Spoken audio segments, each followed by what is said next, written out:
So mga boys, gagawa ko ng popper DIY kahoy. Kasi na-donate na yung ganto kong ginawa. So gamit lang yung kutsilyo tsaka tong kahoy. Alright, hulma ko muna. So ito na siya mga boys, medyo na itsura na ng konti. Yan. So kikinisin ko pa to. Tapos bibiyakan ko rito para lagyan nung nung stainless na pagkakabitan ng hook. Right, tapos ito, uukaan ko pa to. So mga boys, unti-unti na siyang naitsura. Ayan. Maliit lang talaga to para sa medium light. Ayan. Pinanguka ko pala rito itong talim, mga talim ng barena. Tapos itong kutsilyo. So ayan, liha. Yun lang mga ginamit ko mga boys. Susunod ko ng hiwaan to para malagyan ng stainless. Right. So ito na yung update mga boys. Ayan, nahiwaan ko na siya, napasok ko na yung stainless.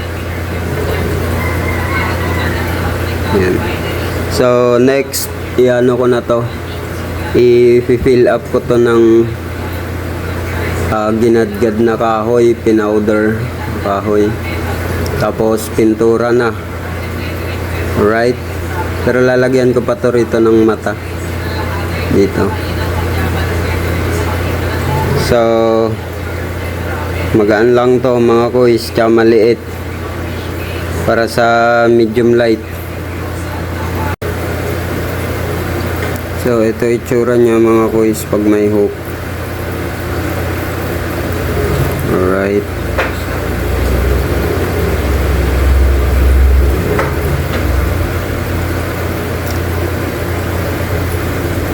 Tapos testing ko siya. Ganyan siya kalutang.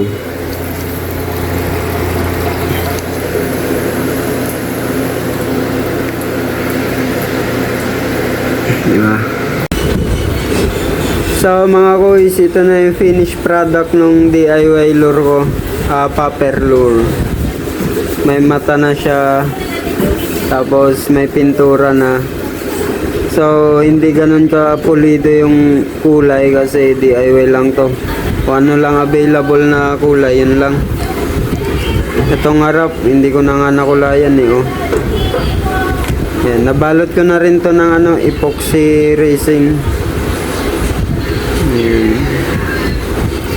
So ito testing ko to pag nagawi ako doon sa sa may mga talakitok, right?